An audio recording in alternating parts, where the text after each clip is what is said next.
Dalam ayat ini Allah menceritakan bencana yang menimpa kaum Ad.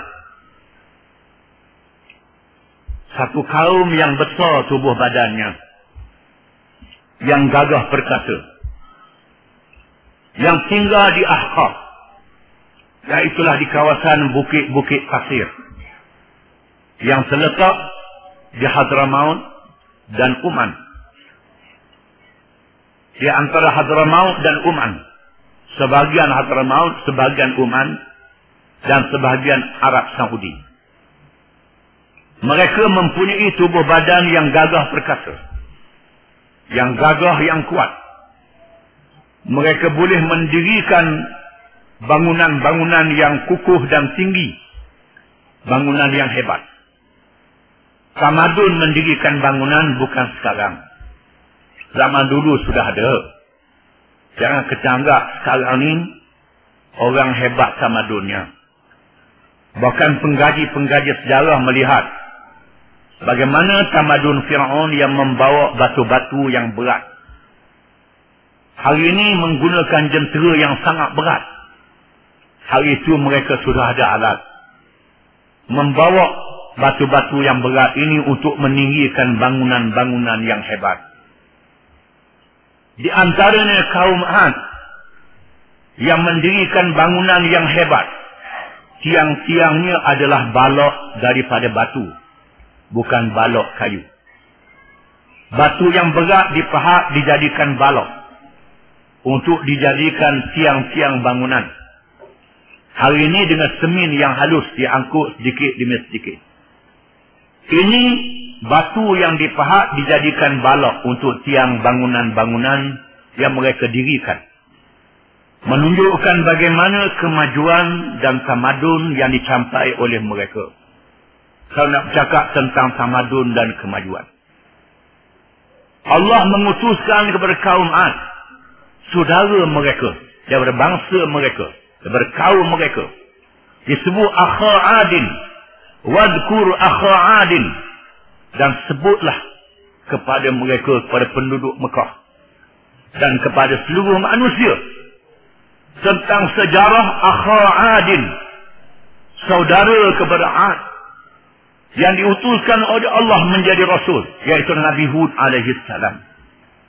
Dilantik oleh Allah berkaumnya, di mana kaum Ad mengetahui Hud seorang yang baik, yang benar, yang amanah, yang cerdik, yang bijak, yang fasih bercakap, fasih bersyarah, menyampaikan ucapan-ucapan yang bernas, memberi nasihat yang baik. Mereka tahu tentang Hud alaihi salam, kerana Hud daripada bangsa mereka sendiri. Apabila id anzara qaumahu bil ahqaf, ketika memberi amaran kepada kaumnya di Ahqaf, di negeri Ahqaf, negeri bukit buka pasir. Waqad khalatin nuduru min baini yadayhi wa min khalfih, dan sesungguhnya telah berlalu rasul-rasul yang diutuskan oleh Allah. Telah berlalu rasul-rasul yang diutuskan oleh Allah. Min baini yadayhi, rasul-rasul yang telah lalu, yang mendahului Nabi Hud, iaitu Nabi Nuh, dan rasul-rasul yang lain, yang diutuskan oleh Allah menyampaikan ajaran Allah. Wa min khalfihi, dan rasul-rasul selepas Nabi Hud diutuskan oleh Allah. Allah Ta'ala mengutuskan rasul-rasul yang ramai. Bukan saja Hud, termasuklah rasul yang sebelumnya dan rasul yang kemudian daripadanya, menyampaikan ucapan yang sama. Alla ta'budu illallah, bahawa kamu jangan sembah malaikat Allah sahaja. Inilah ucapan rasul sejak Nabi Adam sehingga Nabi Muhammad sallallahu alaihi wasallam. Alla ta'budu illallah, jangan sembah malaikat Allah, sembah ibadat dan sembah hukum syariat, undang-undang dan peraturan. Semua sekali. Bukan sahaja yang ibadat saja, lepas tu hak lain ikut pandai. Tidak. Kerana kaum Ad ini, mereka menyembah Tuhan yang lain daripada Allah. Mereka melakukan kerja-kerja muka dan jahat yang lain dalam peraturan dan cara hidup mereka. Kamu hendaklah tunduk kepada Allah dalam melakukan ibadat, dalam menunaikan kehidupan kamu. Ikut hukum-hukum Allah Subhanahu wa ta'ala. Karena hukum Allah itu sangat baik. Inni akhafu alaikum azab yaumin azim. Sesungguhnya aku takut, bimbang nanti menimpa kamu azab hari yang sangat besar. Akan tiba azab yang sangat besar peristiwanya yang akan menimpa kamu. Akan tiba harinya. Semua yang diharamkan adalah buruk, adalah jahat. Contoh hari ini, Islam mengharamkan riba. Orang mengerjakan riba. Mereka mengatakan riba ini darurat. Riba ini keperluan ekonomi. Kalau tak ada riba, macam mana nak buat bank? Macam mana nak berniaga? Islam kata haram, tidak boleh. Mereka kata tidak. Ini adalah kebaikan untuk kemajuan ekonomi. Hari ini, dunia dilanda oleh krisis keuangan. Masalah keuangan. Kerana bank jadi bankrupt. Bank di Amerika. Kerana apa? Kerana bank memberi pinjaman riba. Mengikut kepercayaan dia, pinjaman riba ini menguntungkan bank. Peringkat awal menguntungkan. Kerajaan pinjam, pemimpin kerajaan pinjam. Dia tak cukup belanja, kerajaan pinjam dari bank. Pinjam dengan riba.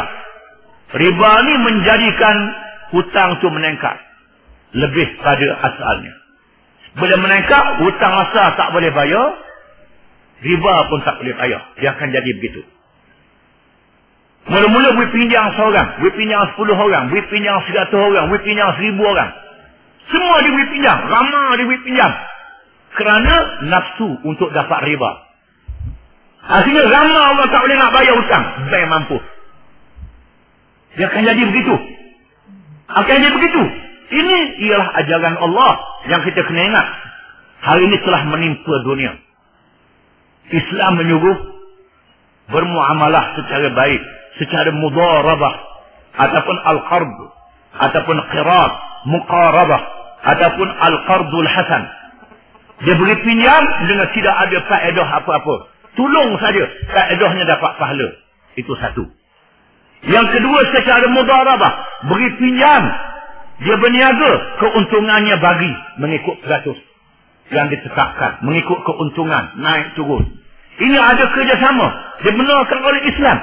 Ini tidak pakai riba. Allah Ta'ala kata haram riba. Hari ini dunia dilanda oleh bala. Bala Amerika dulu kena. Jepun kena. Negeri Eropah kena. Kita Malaysia ada. Pasal Malaysia duduk atas langit. Duduk atas dunia. Bila Malaysia duduk dalam dunia, kena sama dalam dunia. Kecuali Malaysia ni kerajaan atas langit. Macam kerajaan Jepun. Itu tak apalah. Ini duduk atas dunia. Kerana tukaran menggunakan dolar. Menggunakan euro. Pinjaman menggunakan dolar. Bila dolar jatuh, maka kita akan menerima akibat. Ini dia. Ini akan berlaku. Jual kelapa sawit, jual apa, mengikut dolar. Bila dolar jatuh, kelapa sawit pun jatuh. Ini dia. Kena faham. Ini ilmu ekonomi. Mengaji juga ekonomi sikit sebanyak. Kena faham. Ini dia. Ini akan berlaku. Ini dia.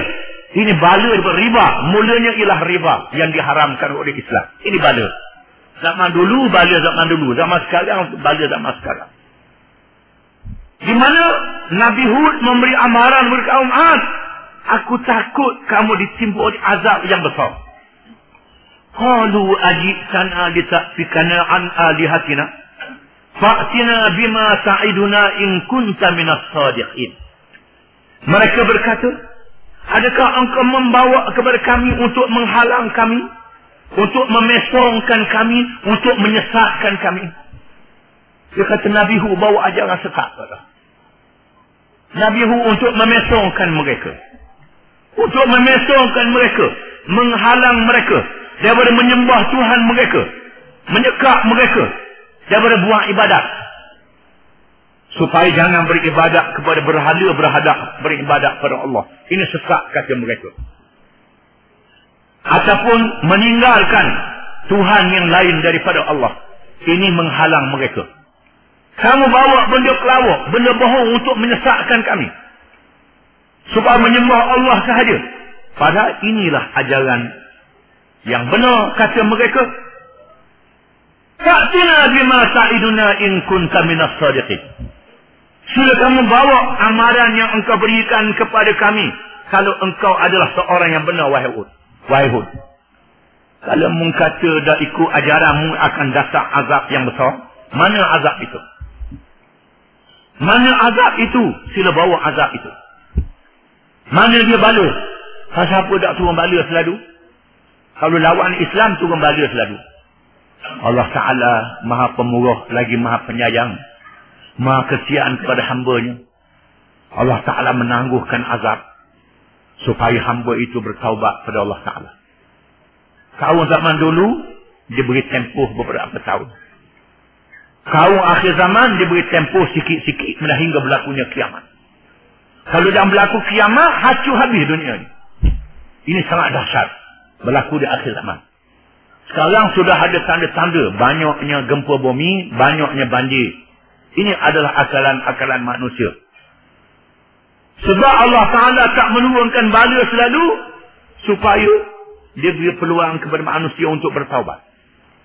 Bila mereka cabar Nabi Nuh alaihi salam, kalau mu benar, mu betul Nabi Hud, kalau mu betul, mu benar wahai Hud, mana dia ni azab yang kamu janjikan. Qala innamal ilmu indallah wa uballighukum ma ursiltu bihi walakinni arakum qauman tajhalun. Kata Nabi Hud, berkatalah ia Nabi Hud, sesungguhnya ilmu tentang azab itu bila datang di sisi Allah, itu bukan urusan aku, kata Hud. Azab itu urusan Allah, bukan urusan aku. Wa uballighukum ma ursiltu bih.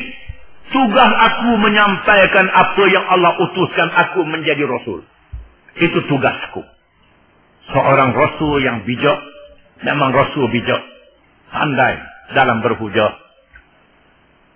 Kalau kita dah bila mana dia azab, rusing selalu. Pasal apa Tuhan tak bawa azab? Biar lawan Islam ni panuh litah lalu. Ini kalau kita. Nabi Hud menunjukkan jiwa besar seorang rasul. Azab itu urusan Allah, bukan urusan aku.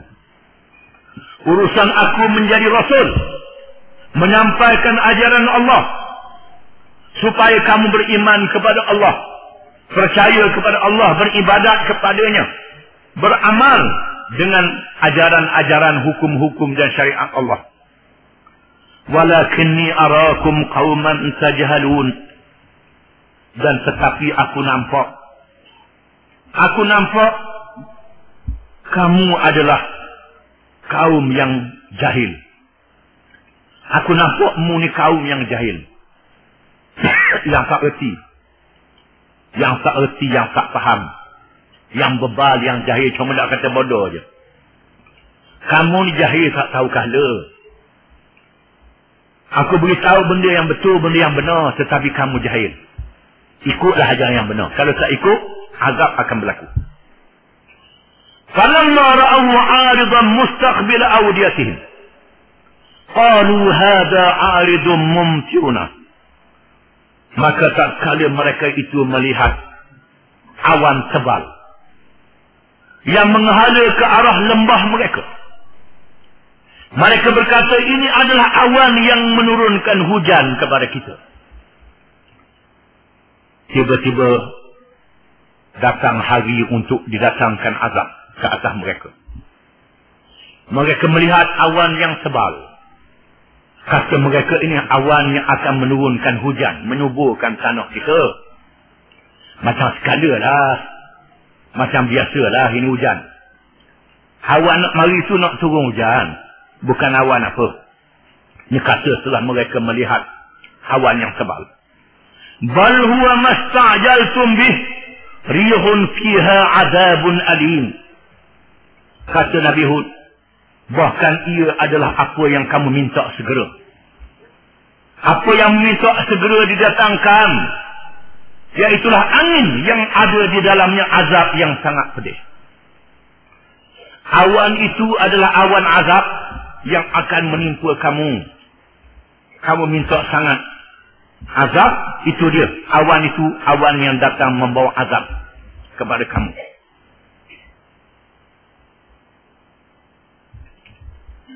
Tudammiru kulla syai'in bi amri rabbiha. Azab itu membinasakan tiap-tiap sesuatu dengan perintah Tuhannya. Fa'aslahu la yura illa masakinuhum. Maka jadilah mereka tidak dilihat lagi malaikat tempat tinggal mereka. Kadzalika najzil qaumal mujrimin. Begitulah kami membalas kaum yang melakukan dosa, melakukan kerja jahat dan kesalahan. Mengikut riwayat para ulama, bila angin itu turun menimpa mereka, mereka melihat bagaimana unta-unta yang besar yang ada barang di atasnya diterbangkan oleh angin. Unta yang besar diangkat oleh angin. Dan mereka melihat orang-orang mereka yang hebat itu diterbangkan oleh angin. Angin mengangkat, orang mengangkat unta. Unta yang berat itu pun diangkatnya. Dan memukul orang-orang itu ke arah batu. Bukit dan batu bangunan. Dihempas ke arah batu bukit dan bangunan. Dibinasakan dengan cara yang menakutkan.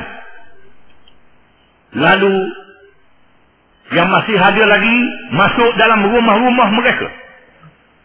Masuk dalam rumah-rumah mereka.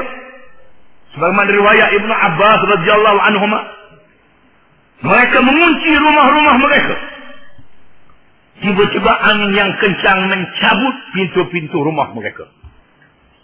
Pintu-pintu rumah yang teguh itu dicabut oleh angin dan mengeluarkan mereka dari rumah. Dengan rumah-rumah sekali. Kemudian mengeniuk debu-debu yang mengambus mereka. Debu-debu ditiup mengambus mereka. Kemudian debu itu ditiup oleh angin pula. Dikeluarkan.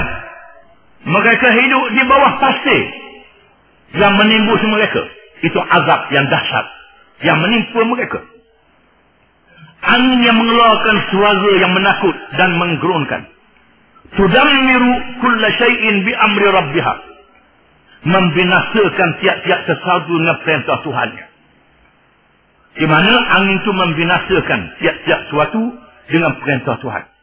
Dengan perintah daripada Allah Subhanahu wa ta'ala. Imam Bukhari meriwayatkan satu hadis dari Ummul Mukminin radhiyallahu anha. Pada satu hari kelihatan Nabi SAW dalam keadaan suka sehingga kelihatan di dalam mulutnya. Tiba-tiba kelihatan awan. Lalu Aisyah berkata, wahai Rasulullah, mengapa saya tengok Rasulullah bila tengok awan, tengok angin berubah wajah? Berubah wajah. Mengapa begitu Rasulullah? Jawab Rasulullah SAW, ya Aisyah, ma yu'amminuni an yakuna fihi azabun udhiba qawmun birrih wa qad ra'a qawmul azab faqalu hadha 'aridun mumtiruna. Hadis riwayat Muslim dan At-Tirmizi. Aku ingat peristiwa yang berlaku pada kaum Hud. Bila mereka melihat azab, mereka melihat awan, mereka kata ini awan yang menurunkan hujan. Tiba-tiba azab yang sangat dahsyat yang menimpa mereka. Aku ingat peristiwa itu, kata Nabi SAW. Mengikut para ulama, Allah Ta'ala menyelamatkan Hud dan orang-orang yang beriman bersama dengannya. Berselindung di tempat yang tertentu, kawasan yang tertentu. Dan angin tidak menimpa mereka malaikat dengan cara yang lembut. Dengan cara yang lembut yang menyamankan mereka. Yang menjadikan mereka dalam keadaan yang nyaman, yang sedap. Allah Ta'ala menyelamatkan Hud dan kaumnya. فَأَصْبَحُوا لَا يُرَى إِلَّا مَسَاكِنُهُمْ. Dan jadilah mereka tidak kelihatan lagi malaikat tempat-tempat tinggal mereka. Itu pun saki bagi tempat tinggal, bukan semua. Yang ada ialah kaki-baki tempat kediaman mereka sahaja. Itu yang masih ada, yang dapat dilihat. Kadzalika najzil qaumal mujrimin. Seperti itulah kami memberi balasan kepada kaum yang melakukan kejahatan. Itulah cara Allah Ta'ala menghukum kaum yang melakukan kejahatan di kalangan umat yang terdahulu. Tujuannya menjadi pengajaran kepada umat yang ada pada hari ini. Tetapi malangnya, pengkaji-pengkaji sejarah yang kafir pada hari ini, orang Islam Puerto Rico, pergi tengok macam mana nak buat bangunan pulau. Macam mana seni bina. Macam mana dia buat bangunan. Macam mana arkitek dia. Macam mana engineer dia. Macam mana hebat. Pergi hak tu saja. Mereka tak fikir azab yang menipu kaum itu. Oleh karena itu ulama menghukumkan makruh kita melawat tempat-tempat yang seperti ini. Melawat laut mati, melawat tempat Fir'aun, melawat kaum Saleh, melawat kaum Samud, kaum Hud, hukumnya makruh. Kecuali kita melawat untuk mengambil iktibar, mengambil pengajaran. Kalau melawat saja-saja jadi makruh. Kecuali melawat untuk mengambil iktibar dan pengajaran. Ketika berlakunya peperangan Tabuk, Nabi SAW lalu di kawasan kaum Samud. Lalu Nabi suruh berjalan dengan segera. Jangan berhenti, berjalan dengan segera. Dan berjalan dengan rasa takwa dan takut kepada Allah Ta'ala. Tiba-tiba Nabi dapati ada sahabat dia yang mengambil air di telaga negeri Samud. Air itu digunakan untuk menghuli gandum yang dia sediakan untuk buat roti. Lalu Nabi suruh curahkan air dan gandum itu. Dia beri makan unta. Jangan makan gandum. Ni orang kita ni pergi ambil buat obat. Pergi laut mati ambil garam buat obat. Buat obat pula dah. Ini kerana tak faham, tak erti. Macam mana boleh buat obat negeri yang dilaknat oleh Allah Ta'ala? Kalau nak buat obat, ambil air Zam-Zam. Air Zam-Zam, buah tamar, negeri yang berkat, Mekah, Madinah, ada keberkatannya. Ayat Quran, itu ada keberkatannya. Jangan ambil buat obat negeri yang dilaknat oleh Allah Ta'ala. Ada pula mufti yang beri fatwa, tak aku ambil.